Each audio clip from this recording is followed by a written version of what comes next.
it's the end of the world. Again. That was 2012, the new film from German master of disaster Roland Emmerich. We'll have more on that later, but first, hi and welcome to Kino, DWTV's movie magazine. We start our show with a grim horror story. The setting of The Murder Farm is a quaint Bavarian village, but evil lurks beneath the surface.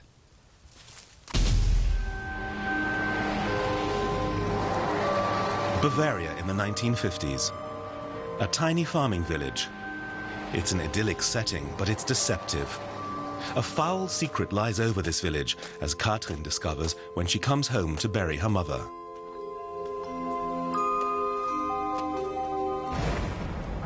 It was here 2 years earlier that someone murdered 6 people, an entire family wiped out. The killer was never found. In a series of flashbacks, the murder farm traces the events that led to the massacre.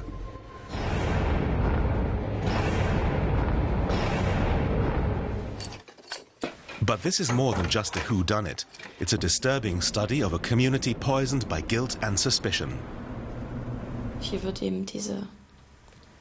It shows how closely knit the village community is, how dependent everyone is on each other. If one of them is the murderer, it affects all of them. They're all involved. They all have to deal with it, and none of them want to.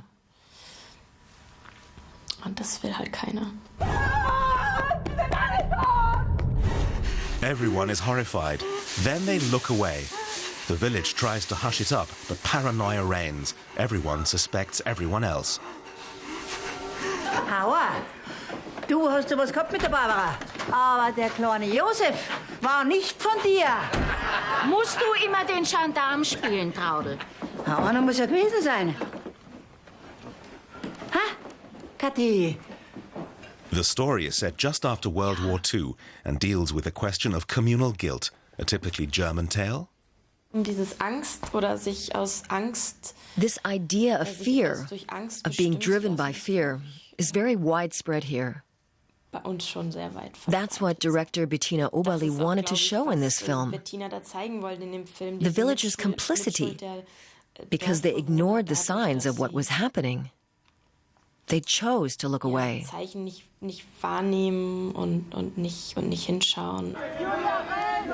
The book, The Murder Farm, was a bestseller, so there was keen anticipation ahead of the film's premiere. The book is so strong on its own and works so well as a piece of literature that it was difficult to adapt. That's why in the script I added another level with the Katrin character.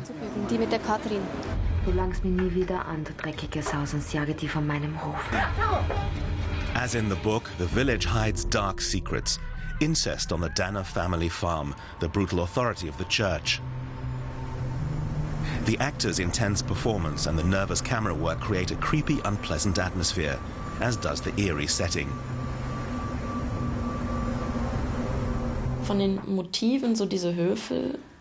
I think the location, the farm, was just brilliant. It's so isolated, with just a bit of field around it, and then the forest. The next village is a long way away.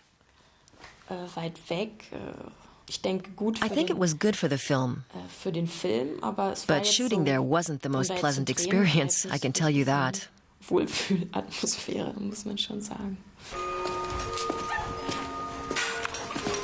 Katrin doesn't feel at home either. It begins to dawn on her that the murders had more to do with her than she'd like.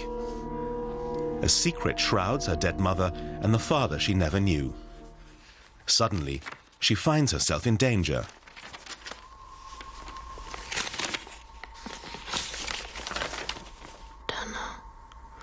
Werde ich sie anklagen.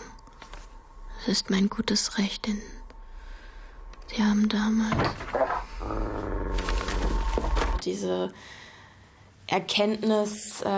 She realizes that she's not the pure, untarnished person she thought she was.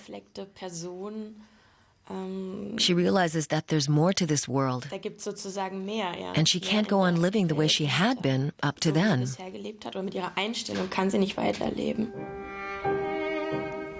The Murder Farm is also a tribute to the great actress Monica Bleibtreu, who died earlier this year. Traudl is her final performance. It's a powerful swan song. While Traudl is driven by desperation, her fellow actors remember Bleibtreu differently. Very funny, a great sense of humor. I greatly enjoyed being able to shoot with her, to experience her in this role. I think it's a great performance. She created an amazing character.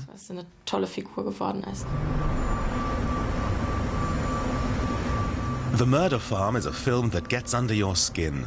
Full of powerful images, it keeps you guessing till the end.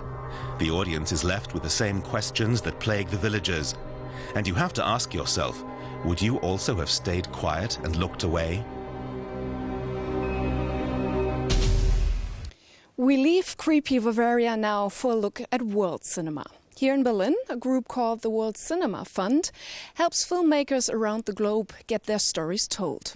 The fund, set up 5 years ago, supports projects from countries whose film industry is tiny to non-existent.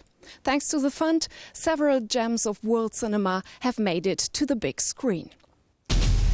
Dicen en mi pueblo que los músicos hacen un contrato con una sirena.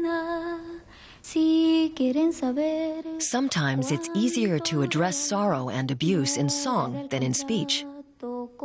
Fausta sings for a rich artist to earn money to pay for her mother's burial.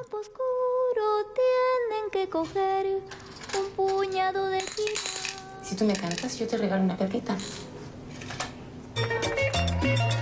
The film The Milk of Sorrow tells about the legacy of more than a decade of violence in Peru. With its poetic imagery, the haunting and unusual work earned director Claudio Llosa the top prize at this year's Berlin Film Festival. This is for Peru. This is for our country. Her success would not have been possible without the support of the World Cinema Fund, or WCF. The finance program for international art house films was the brainchild of Berlinale director Dieter Koslik.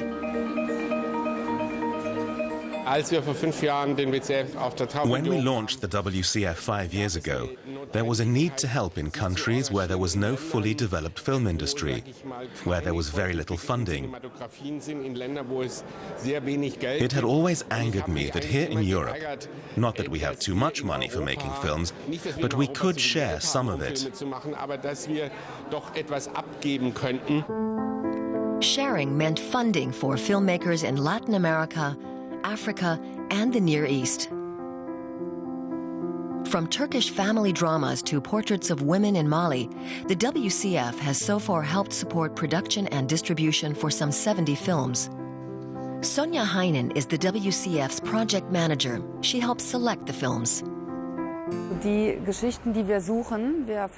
The stories we're looking for are special ones. Sometimes we feel a bit like pearl divers. These are stories that come from the regions themselves, that have their roots there. They don't necessarily have to be political stories. We want visually compelling concepts and new aesthetics, films that are daring. Such projects are most likely to be realized when directors are given enough freedom. The WCF provides some 50,000 euros in production aid to be spent in the country where the filming is done to encourage regional film industries. There are few strings attached, something which filmmaker Raya Martin of the Philippines greatly appreciates. It's really hard to find something like that nowadays, because a lot of these institutions that get funds to films and productions also try to put in their own ideas and their ideas about this country, and it's very dangerous. It's nice to know that the World Cinema Fund respects cultures, but the existence of the World Cinema Fund in the Philippines is very rare, and not a lot of people know about it. Many WCF-backed films have been international prize winners or shown in Cannes or Venice. But acclaim at festivals is one thing, and commercial success is another, says Michael Weber. He's been the co-producer for a number of World Cinema Fund films. I'd like to say we do this only for art's sake, and only because the directors are so great, and only because we want to support them. But of course it's not just that. Everyone hopes that thanks to the WCF, they'll be involved in that unique jewel that comes from somewhere no one's ever heard of, and have a huge success.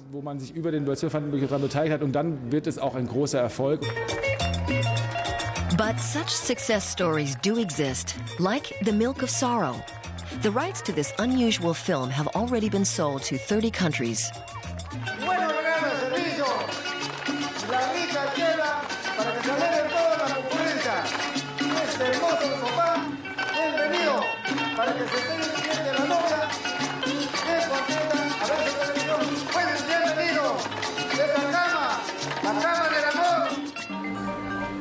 It's unclear how long the World Cinema Fund can go on supporting filmmakers. Its financing from the German Federal Cultural Foundation ends in 2011. Now the WCF is searching for new partners so that its commitment to world film can continue. The World Cinema Fund helps to finance up to 10 films a year. Pretty good, considering the fund has an annual budget of just €500,000. For that amount, you could pay for one scene in our next film. Roland Emmerich's blockbuster 2012 kicks off our shortcuts.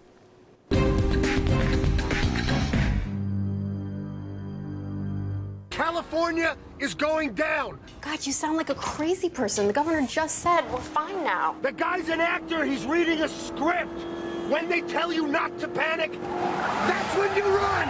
It seems to me that the worst is over.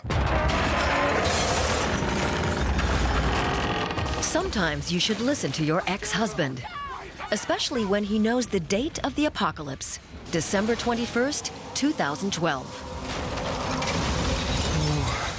Buckle up!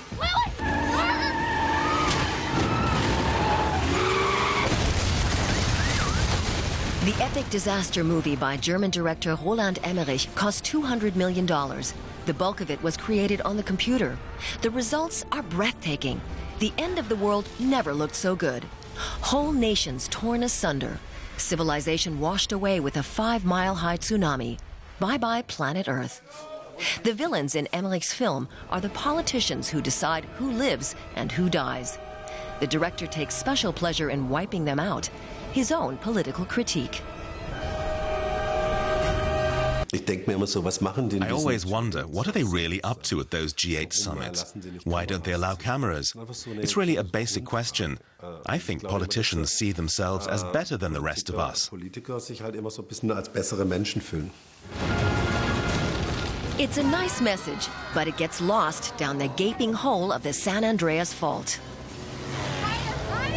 2012 isn't a political film, more an unpleasantly solemn one. But there's no doubt the special effects are first-rate.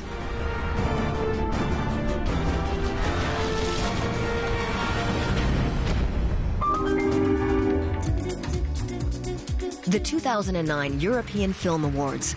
German films are again among the nominees for Europe's top film honor, and they've got a good chance of winning. The White Ribbon is an intimate portrait of a German village on the eve of World War I, shot in luminescent black and white. Denkst du, ich würde meine künftige Frau in Schande bringen wollen? The villagers follow the rules of a strict, unforgiving Protestant faith. Don't believe the enforced joviality of the village harvest festival. Violence, envy, and terror lie just below the surface. The White Ribbon already won the Golden Palm in Cannes for director Michael Haneke. It would be a mistake to see the film as being about a uniquely German phenomenon. You could apply it to any form of fanaticism. Ich weiß nicht. Haneke explores the roots of violence and fascism by unmasking the authoritarian structures behind the village society. Sei aufrichtig. Martin. Also nominated for Best European Film is Stephen Daldry's The Reader. It's beautiful. How can you tell? How do you know when you've no idea what it means? Germany in the 1950s. Hannah gives the teenage Michael his first lessons in love. In exchange, he reads to her. Later, he finds out his lover was a guard at a Nazi concentration camp. Germany's David Cross is nominated in the Best Actor category. And another German has a chance for the trophy. Monica Bleibtreu was nominated for his performance as terrorist Andreas Baader in the Baader-Meinhof complex. Was ist denn das für eine scheiß bourgeoise Fragestellung, ne? Wir machen das. Und wenn wir dabei draufgehen. This year's winners will be announced in December at the European Film Prize in Bochum.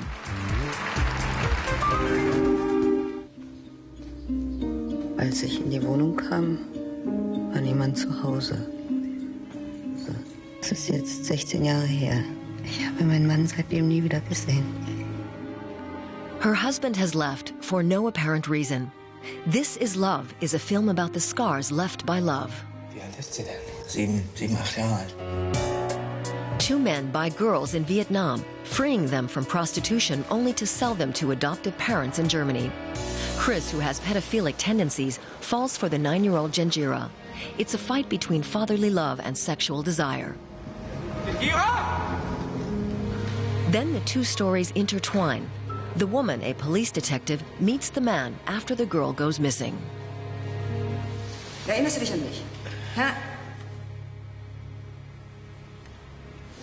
Was ist passiert? Es ist was passiert. Was ist passiert? Director Matthias Glasner is known for his dark stories that gaze into the depths of the human soul. I believe that we as humans have to battle with ourselves. We have in us powerful destructive tendencies. It's not the case for everyone, but I have a great sympathy for people like this, and I like to tell their stories. Und von denen erzähle ich gerne im Kino. Sah aus wie der Mann von jemand anderem. Years later, the woman finds out that all this time her husband has been living in the same city. Chris battles with his love for Jentsch. He wants to protect, not abuse her. A powerful but very disturbing film about broken lives and the pain that love can bring. This is one of the few remaining fragments of the Berlin Wall. We're here for the final installment in our Milestone series on German cinema after reunification. The fall of the wall created a new Germany, but it was several years before we saw a new German cinema. It started in 1998 with Tom Tykw's Run, Lola, Run. What followed was a German film boom. 5 years later, a German director even managed to make a comedy about the end of the GDR.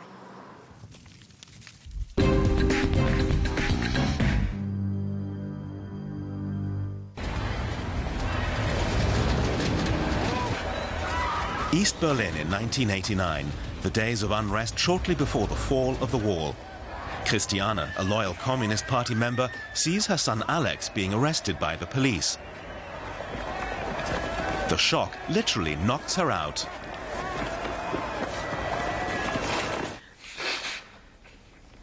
Und wann kann man mit ihr sprechen? Alex, Mama liegt im Koma. Herr Kerner, wir wissen noch gar nicht, ob Ihre Mutter jemals wieder aufwachen wird. A few weeks later, the wall opens. Life in East Germany is changed forever. Goodbye Lenin, a German film that explores those turbulent times with humor and depth. Mutters tiefe Ohnmacht erlaubte ihr nicht, an den ersten freien Wahlen teilzunehmen.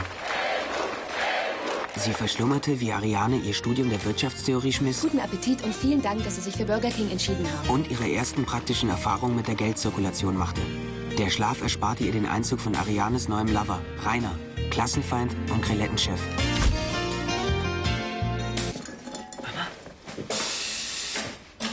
Then, a year later, Christiane suddenly wakes up. Hörst du mich?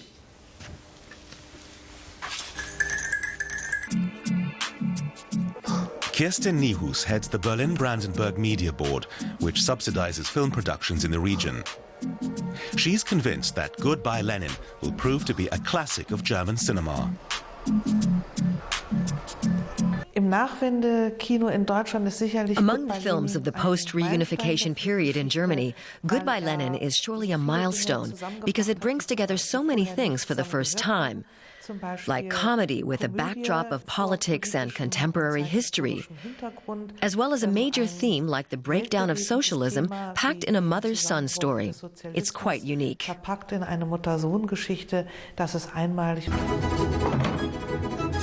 Alex reconstructs the old East Germany to protect his mother. Any further shock could kill her. Ach, Alex. Gab's so einen Heißhunger auf Spreewaldgurken? Bringst welche mit? Kein Problem, Mama. Original East German products have disappeared from the market, but Alex is resourceful.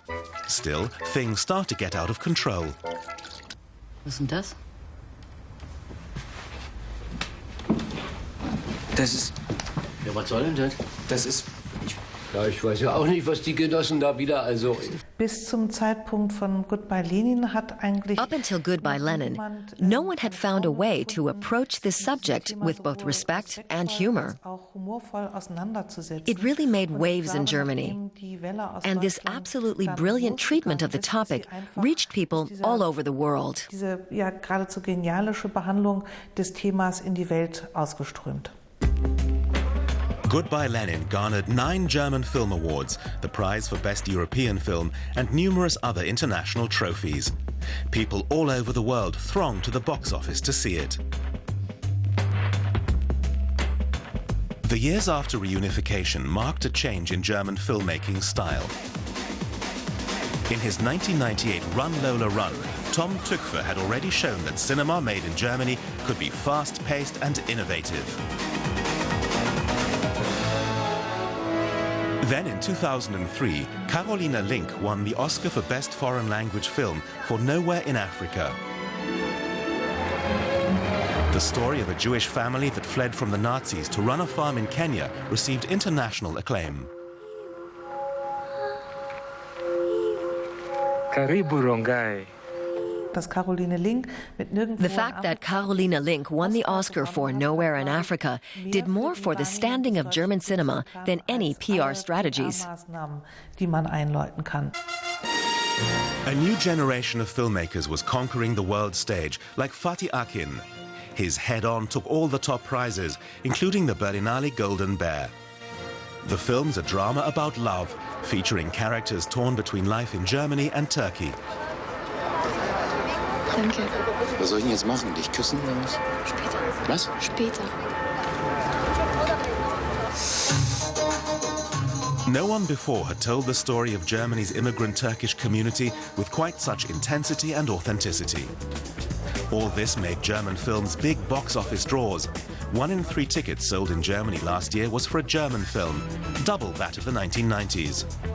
There was a surprising diversity of genres.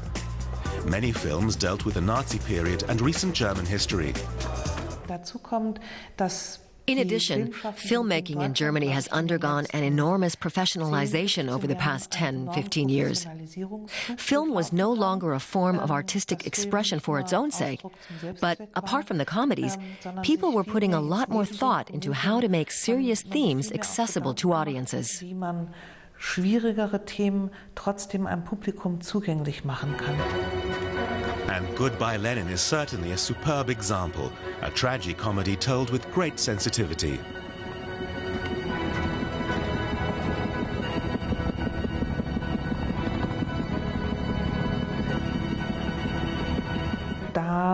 The issue of socialism and capitalism is of great interest around the world, and this film gave the world a way of approaching the subject without having to fear that it would turn into some dry debate about political systems.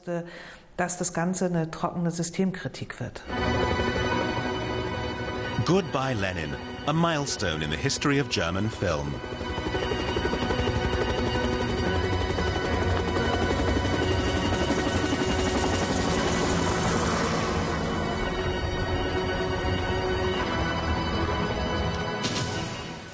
Lenin could fly home to you.